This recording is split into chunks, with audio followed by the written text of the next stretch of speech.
আসসালামু আলাইকুম রহমতুল্লাহি ওবরকাতুহু। সম্মানিত দর্শক, বাংলাদেশের সকল বিমানবন্দরগুলোতে রেড অ্যালার্ট জারি করা হয়েছে।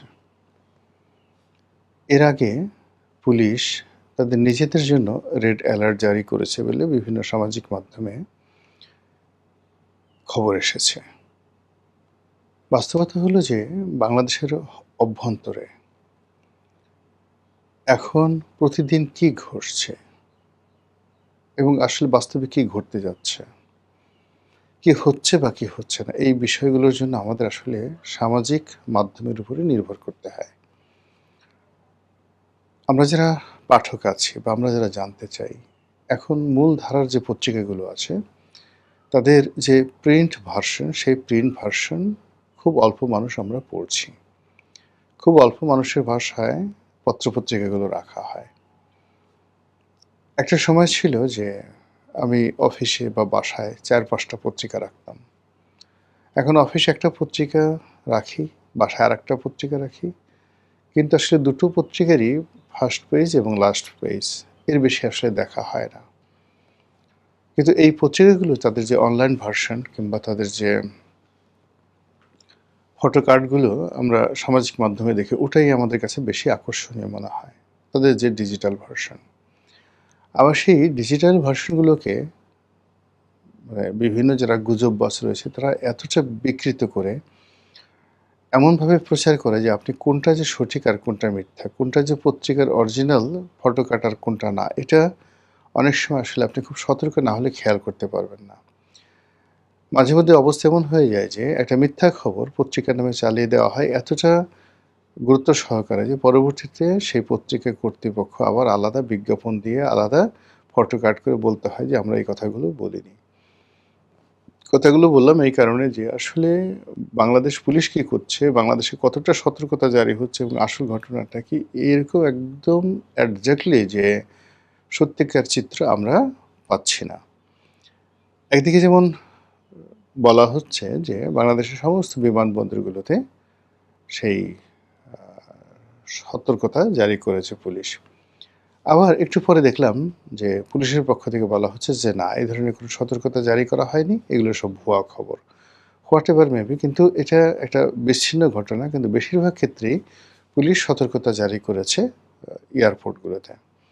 এখন কি কারণে এটা জারি করা হলো? এর আগে আমরা জানি যে এই জুলাই মাস উপলক্ষে বিভিন্ন জায়গাতে বিশেষ আকৃতির বোমা সাদৃশ্য অনেকগুলো বস্তু পাওয়া গেছে। সেটা মেট্রো রেলের বিভিন্ন স্টেশনে এগুলো পাওয়া গেছে এবং এতে করে যথেষ্ট আতঙ্ক ছড়িয়ে পড়েছিল এবং আমাদের পুলিশের বা সেনাবাহিনীর যে বোমা ডিসপোজাল ইউনিট রয়েছে তারা আবার সেগুলোকে উদ্ধার করেছে এবং এগুলো সেই জনবহুল জায়গা, বিশেষ করে প্রেস ক্লাবের মতো জায়গাতে, মিরপুরের মতো জায়গাতে এগুলো রাখা হয়েছিল, অনেকটা ছাতির মতো দেখতে।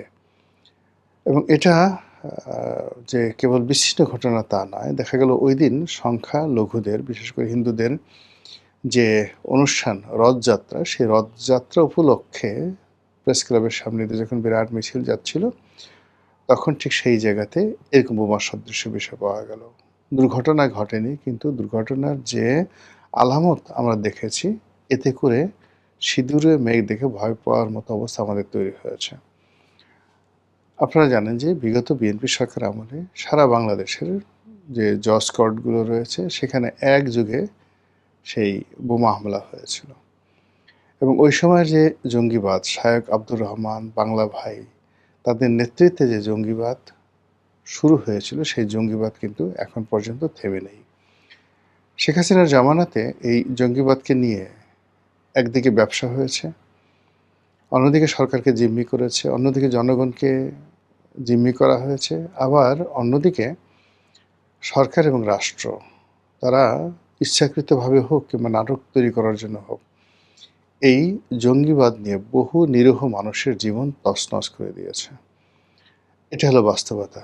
অনেকে বলেন যে এই কাজ করার ফলে পুলিশের যে কতগুলো দুর্নীতিবাজ কর্মকর্তা, তারা যথেষ্ট টাকা পয়সা উপার্জন করেছে। অনেকে বলেন যে এই জঙ্গিকে ট্রাম্প কার্ড হিসেবে ব্যবহার করে শেখ হাসিনা সরকার পশ্চিমা দুনিয়ার কাছে নিজেদের যে গ্রহণযোগ্যতা বা তারা ছাড়া যে এই রাষ্ট্র, এই সরকার চলবে না, এরকম একটা অবস্থা তারা প্রমাণ করার চেষ্টা করেছে। তো সেই যে কাজগুলো করেছে, এটা যে একেবারে সর্বাংশে মিথ্যা তা নয়। জেলখানাতে বহু সংখ্যক উগ্রপন্থী লোকজন ছিলেন এবং বাংলাদেশে হলি আর্টিজানের মতো দুর্ঘটনা ঘটেছে, মারাত্মক দুর্ঘটনা ঘটেছে। এই দেশে এখন পশ্চিমারা বলছে, পাকিস্তানি বলছে, ইসরায়েল বলছে যে এখানে আইএসের ট্রেনিং সেন্টার আছে।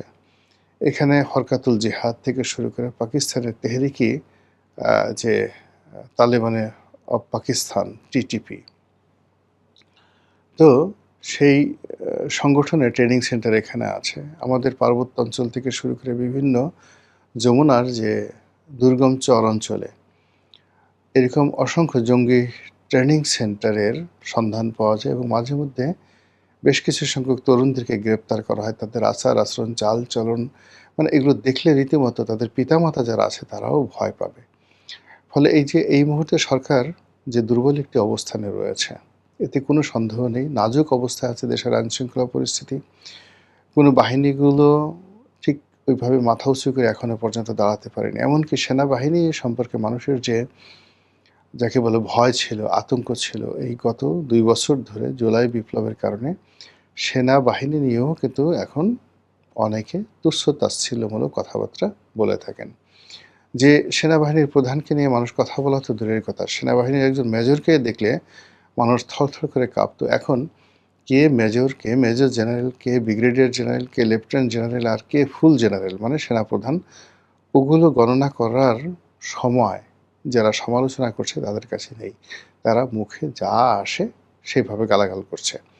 আইজিকে যেভাবে গালাগাল করছে, এসপিকে একই ভাষায় গালাগাল করছে এবং শুধু দূর থেকে গালাগাল না, একেবারে সামনাসামনি গালাগালি করছে। তারা রাষ্ট্রপতিকে ভুয়া ভুয়া হিসেবে গালাগাল করছে। বঙ্গভবনের অনুষ্ঠানে গিয়ে তারা রীতিমতো সিন ক্রিয়েট করছে। তো এইরকম একটি নাজুক অবস্থাতে যদি যারা সুযোগ সন্ধানী, যারা মন্দ কাজ করে, তারা যদি টার্গেট করে আসলে কোনো কিছু করে, ওটা সামাল দেওয়ার মতো পরিবেশ পরিস্থিতি এই মুহূর্তে প্রশাসনের আছে বলে অনেকেই মনে করেন না।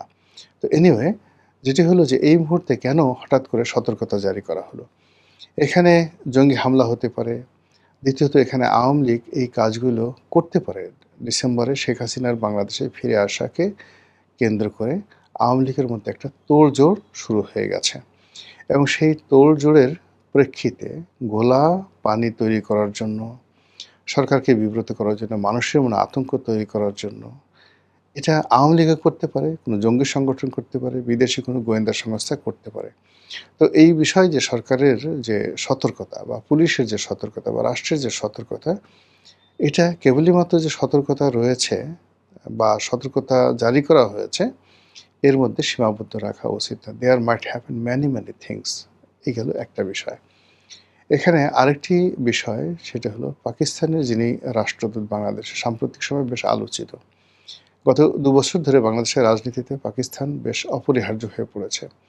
তাদের সঙ্গে রাষ্ট্রীয় পর্যায়ে ভালো সম্পর্ক, পাকিস্তান ভ্রমণ, পাকিস্তানের সঙ্গে আমাদের শিক্ষা ব্যবস্থার জয়েন্ট কোলাবোরেশন, পাকিস্তানের বিশ্ববিদ্যালয়গুলোতে আমাদের ছেলেরা মেয়েরা যাতে পড়তে চায়, তারপরে পাকিস্তান থেকে আমরা যেন বিমান কিনতে পারি, অস্ত্র গোলাবারুদ কিনতে পারি, তাদের সাথে আমাদের কূটনৈতিক সম্পর্কটা যেন কন্টেম্পোরারি ভারতকে প্রেশার সৃষ্টি করার জন্য একটা কাঙ্ক্ষিত জায়গাতে আমরা নিয়ে যেতে পারি।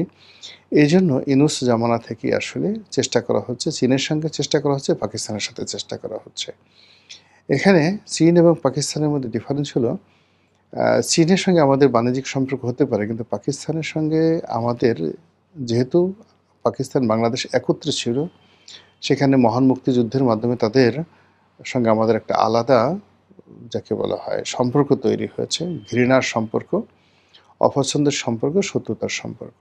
আবার একই সঙ্গে বাংলাদেশের সেই মুক্তিযুদ্ধের সময়কালীন থেকে আজ অবধি কোটি কোটি লোক রয়েছে পাকিস্তানপন্থী।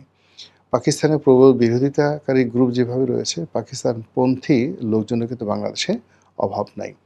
তো সেই কারণে পাকিস্তান যিনি পাকিস্তানের রাষ্ট্রদূত, তিনি সবসময় বাংলাদেশে গুরুত্বপূর্ণ ভূমিকা পালন করেছেন। অন্যদিকে পাকিস্তানের গোয়েন্দা সংস্থা আইএসআই, সেই আইএসআইয়ের যে তৎপরতা, এটাও গত ২ বছরে মারাত্মকভাবে বৃদ্ধি পেয়েছে। তো সেই দিক থেকে পাকিস্তানের বর্তমান যিনি রাষ্ট্রদূত রয়েছেন, তিনি অনেকের কাছে পরিচিত, মার্কিন রাষ্ট্রদূতের মতোই পরিচিত। ইদানিংকালে তার যে ঘোরাফেরা, চালচলন, কথাবার্তা সবকিছুই অন্য যেকোনো সময় আসছে গুরুত্ব বহন করে। তো সেই রাষ্ট্রদূত অলনে ছাড়েন, হাসপাতালে ভর্তি হয়েছেন তার স্ত্রীসহ, এবং বলা হচ্ছে তার বাসায় শর্ট সার্কিটে অগ্নিকাণ্ডের মতো ঘটনা ঘটেছে, এবং এতটা অগ্নিকাণ্ড, সেই অগ্নিকাণ্ডে সেখানে ধোঁয়া তৈরি হয়েছে, জিনিসপত্র পুড়ে গেছে, এবং রাষ্ট্রদূত এবং তার স্ত্রী এতটা আহত হয়েছেন, অসুস্থ হয়ে পড়েছেন যে তাদেরকে দেশের একটি বেসরকারি হাসপাতালে, সেই হাসপাতালে তাদেরকে আইসিইউতে বা সিসিইউতে, একজনকে আইসিইউতে আর একজনকে সিসিইউতে রাখা হয়েছে। তাদের সর্বশেষ, আজকের এই ভিডিওটা যখন আমি করছি, তাদের সর্বশেষ শারীরিক অবস্থা কিন্তু আমরা জানি না। এখন এই যে রাষ্ট্রদূতের অসুস্থ হওয়া, এটি নিয়ে কিন্তু নানা রকম কথাবার্তা হচ্ছে।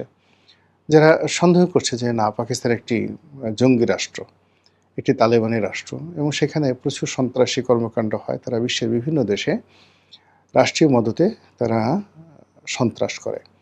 ভারতের যে মুম্বাই ট্র্যাজেডি, হোটেল তাজে আক্রমণ, এর বাইরে আরও কাশ্মীর থেকে শুরু করে অন্যান্য শহরে বোমা হামলা চালানো, এই কাজগুলো পাকিস্তান রাষ্ট্র তারা তাদের যে গোয়েন্দা সংস্থা, সেই গোয়েন্দা সংস্থার মাধ্যমে ইনসার্জেন্সি চালিয়েছে। কাজেই বাংলাদেশে যদি এই ধরনের কোনো ঘটনা পাকিস্তানি রাষ্ট্রদূতের বাসা ব্যবহার করে, কিংবা পাকিস্তানের যে রাষ্ট্রীয় বাহিনীগুলো রয়েছে, সেই বাহিনীগুলোর যে কর্মক্ষমতা, তাদের যে কার্যক্রম, যেগুলো সাধারণত তারা ভারতে চালায়, সেই কাজগুলো তারা বাংলাদেশে চালাতে পারে, এবং এই কাজগুলো করতে গিয়ে, পরীক্ষা নিরীক্ষা করতে গিয়ে রাষ্ট্রদূতের বাসা তো একটা ইমিউনিটি থাকে, তো সেই বাসায় এরকম কিছু হলো কি না, এটা নিয়ে কিন্তু মানুষের সন্দেহ বেড়ে যাচ্ছে। অনেকে আবার এই কথা বলার চেষ্টা করছে যে রাষ্ট্রদূতের ব্যক্তিগত যে সম্পর্ক, নারী ঘটিত কোনো সম্পর্ক, তরুণীর সাথে, কোনো বাংলাদেশি তরুণীর সাথে যে সম্পর্ক, এটি নিয়ে তার স্ত্রীর সঙ্গে পারিবারিক কলহের মধ্যে এই ঘটনাগুলো ঘটতে পারে। আপনারা জানেন যে বাংলাদেশে অনেক রাষ্ট্রদূত আছেন, সেই রাষ্ট্রদূতরা এদেশের অনেক রমণীর সঙ্গে ব্যক্তিগত সম্পর্ক গড়ে তোলেন। আপনারা সেই সৌদি রাষ্ট্রদূতের সঙ্গে একজন মডেলের সম্পর্ক, এর আগে অস্ট্রেলিয়ার যিনি রাষ্ট্রদূত ছিলেন, তিনি বাংলাদেশে একজন অত্যন্ত পরিচিত রাজনীতিবিদ, শীর্ষস্থানীয় ব্যবসায়ী, তার স্ত্রীর সঙ্গে তার অবৈধ প্রণয়, এবং সেই ভদ্রলোকের স্ত্রী বেশ পরিচিত মুখ বাংলাদেশে, তিনিও মিডিয়া ব্যক্তিত্ব। তাকে ঘর থেকে বের করে নিয়ে দীর্ঘদিন সেই অস্ট্রেলীয় রাষ্ট্রদূত সেই মহিলার সঙ্গে লিভ টুগেদার করেছেন। এটা বাংলাদেশের ওপেন সিক্রেট। অনেক রাষ্ট্রদূতকে টার্গেট করে বাংলাদেশের মেয়েরা বেশ ভালো সম্পর্ক করে। আবার রাষ্ট্রদূতও বাংলাদেশের মেয়েদের সাথে সম্পর্ক করার জন্য এখানে অনেক ঘটনা কূটনৈতিক পাড়ায় রীতিমতো ঘটে যাচ্ছে। তো সেক্ষেত্রে পাকিস্তানের রাষ্ট্রদূত যদি চান কোনো মেয়ের সঙ্গে সম্পর্ক করার জন্য, সেটা তার জন্য ওয়ান্টুর বিষয়। আবার কোনো মেয়ে যদি এই মুহূর্তে পাকিস্তানের রাষ্ট্রদূতকে টার্গেট করে যে না, তার সাথে সম্পর্ক তারা করবে, এরকম ধড়িবাজ মেয়ের সংখ্যাও কিন্তু বাংলাদেশে কম নয়। তো সব মিলিয়ে আমাদের এই সময়টিতে যা কিছু ঘটছে, এটি আমাদেরকে যথেষ্ট চিন্তায় ফেলে দিয়েছে। নৈতিকভাবে, রাষ্ট্রীয় কৃষ্টি কালচারের ক্ষেত্রে, আমাদের ন্যাশনাল সেফটি অ্যান্ড সিকিউরিটির ক্ষেত্রে, এবং সর্বোপরি আমাদের যে মানুষের মন এবং মানসিকতা, চিন্তা এবং চেতনা, এবং পলিটিক্যাল যে স্ট্যাবিলিটি রয়েছে, সেই স্ট্যাবিলিটির ক্ষেত্রে সাম্প্রতিক এই যে দুটো ঘটনাগুলো বললাম, এই দুটো ঘটনা কিন্তু যথেষ্ট প্রভাব বিস্তার করেছে। মহান আল্লাহ আমাদের সবাইকে হেদায়েত দান করুন এবং হেফাজত করুন। আসসালামু আলাইকুম ওয়া রাহমাতুল্লাহি ওয়া বারাকাতুহু।